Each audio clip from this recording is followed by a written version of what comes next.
ముందుగా నాకు ఈ అధికారిక హోదాను గౌరవాన్ని ఇచ్చిన మన జగనన్నకు హృదయపూర్వక నమస్కారాలు తెలియజేస్తున్నాను. ఎందుకంటే నేను నిన్న మొన్నటి వరకు ఎవరైనా అడిగితే అంటే ఏదైనా చెప్పినా కూడా కర్నూలు ఎక్స్ఎమ్మెల్యే ఎమ్మెల్యే భార్యగా, కర్నూలు ఎక్స్ఎమ్మెల్యే ఎస్వి మోహన్ రెడ్డి భార్యగా, లేదంటే ఎస్వి సుబ్బారెడ్డి గారి కోడలిగా, అంటే నా గుర్తింపు అలా సాగింది. ఈ మొన్నటి వరకు కూడా నేను ఎక్కడికి అంటే ప్రతి ప్రోగ్రామ్కు పిలిచేవాళ్ళు కర్నూలు ప్రజలు, వాళ్ళంతా కూడా నా నియోజకవర్గంలో అన్నిటికి పిలిచినప్పుడు ఎక్కడైనా సరే నాది పరిచయం చేసేటప్పుడు కర్నూలు ఎమ్మెల్యే ఎస్వి మోహన్ రెడ్డి గారి సతీమణి, ధర్మపత్ని అట్లా సాగేది అనమాట. కానీ ఈ రోజు నాకు జగనన్న ఒక ప్రత్యేక హోదాని ఇచ్చినాడు. అంటే ఈ రోజే కాదు, నేను జగనన్నని ఫస్ట్ టైము పత్తికొండ శ్రీదేవమ్మ వాళ్ళ రైతు భరోసా ప్రోగ్రాంలో కలిసినాను. ఆ రోజు ఒక 5 నిమిషాలు జగనన్నతో నేను పర్సనల్గా అంటే అక్కడే స్టేజ్ మీదనే మాట్లాడినాను. జగనన్నతో మాట్లాడిన అంత 1 month లోపలే మరి అందరికీ నాలో ఏం నచ్చిందో ఏం చూసారో నాకు తెలియదు. 1 month లోపలే నన్ను కర్నూలు డిసిసిబి ప్రెసిడెంట్ గా అనౌన్స్ చేస్తున్నారు. నేను అడిగినాను, అన్న నేను నా పదవి కోసం నాకేదో కావాలని మీతో మాట్లాడలేదన్నా, నాకు ఈ గుర్తింపు చాలు, ఒక ఎక్స్ఎమ్మెల్యే భార్యగా నాకు చాలన్నా, దానికోసం అడగలేదన్నా అని చెప్పాను. అంటే లేదమ్మా, లేదక్క నువ్వు ఉండాలా అంతే, నువ్వు తీసుకోవాలా ఈ పదవి అని చెప్పాను. తర్వాత మళ్ళీ మాకు ఎమ్మెల్యేగా అవకాశం కావాలని చెప్పి అడిగినాము 2024లో.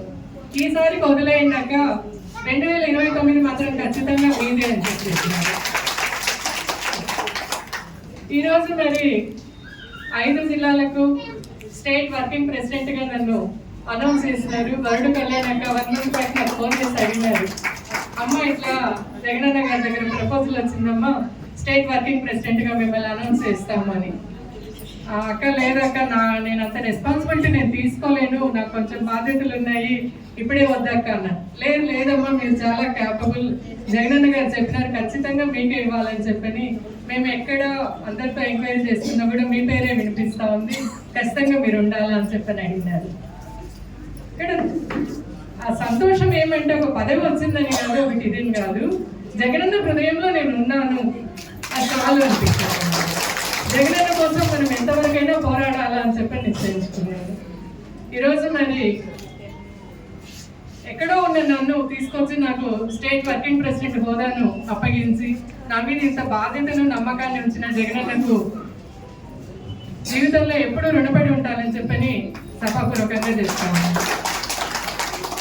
ఈరోజు ఈ సమావేశానికి ఇచ్చేసి మనతో మరి 5 జిల్లాల మహిళా సదస్సును ఏర్పాటు చేసిన మన సమావేశానికి ముఖ్య అతిథిగా విచ్చేసిన వరుడు కళ్యాణి గారికి, శ్రీదేవమ్మని చూశారు, అందరము చూసాము.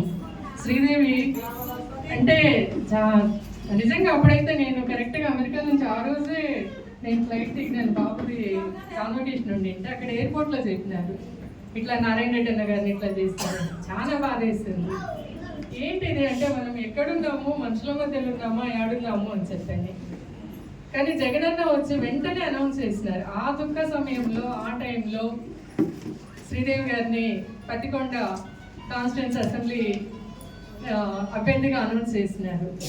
ఆ రోజు నుంచి ఎంత పోరాటంతో, ఎంత నలిగిపోతూ తను ఎంత స్ఫూర్తిగా తీసుకొని ఎమ్మెల్యేగా గెలిచి తర్వాత కూడా నారాయణ రెడ్డి అన్నని మరి చంపిన ప్రత్యర్థుల మీద కూడా తను విడిచిపెట్టకుండా కేసును రన్ చేసి మొన్నటికి మొన్న శిక్ష వేయడం జరిగింది. అది నిజంగా శ్రీదేవి వల్లనే సాధ్యమైందని చెప్పి అంత పోరాటంతో, అంత మొండి ధైర్యంతో పోతా ఉంది. ఎవరున్నారా వెనక?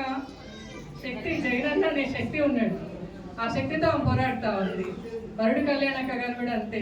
మరి చిన్న పిల్లలు సంటి బిడ్డలను వెంట వేసుకొని ఆ రోజు జగనన్నకు చేశారని చెప్పని నాకు కూడా మొదటి నుంచి తెలీదు, చెప్పారు. అది అంటే మహిళల్లో ఒక నిబద్ధత ఉంటుంది, ఒక పోరాట స్ఫూర్తి ఉంటుంది. మనకు వెనక నడిపించే ఒక నాయకుడు కావాలి, మనకు ఒక నిజాయితీని, మనకు ఒక నమ్మకాన్ని, ఒక ప్రోత్సాహాన్ని ఇచ్చే మనుషులు ఉండాలి.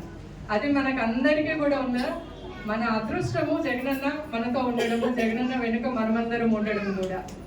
ఈ నమ్మకాన్ని మనమందరం నిలబెట్టుకోవాలా.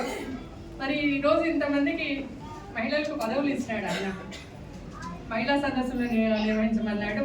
మన పార్టీని సంస్థాగతంగా గ్రామ స్థాయి నుంచి కూడా తీసుకొని రమ్మన్నారు. ఇంతమందికి ఇన్ని పదవులు ఇచ్చినారు. మరి చాలా మంది చెప్పినారు నిజమే. అంటే నేను మొన్న మీటింగ్కు రావాలన్నా అని చెప్పని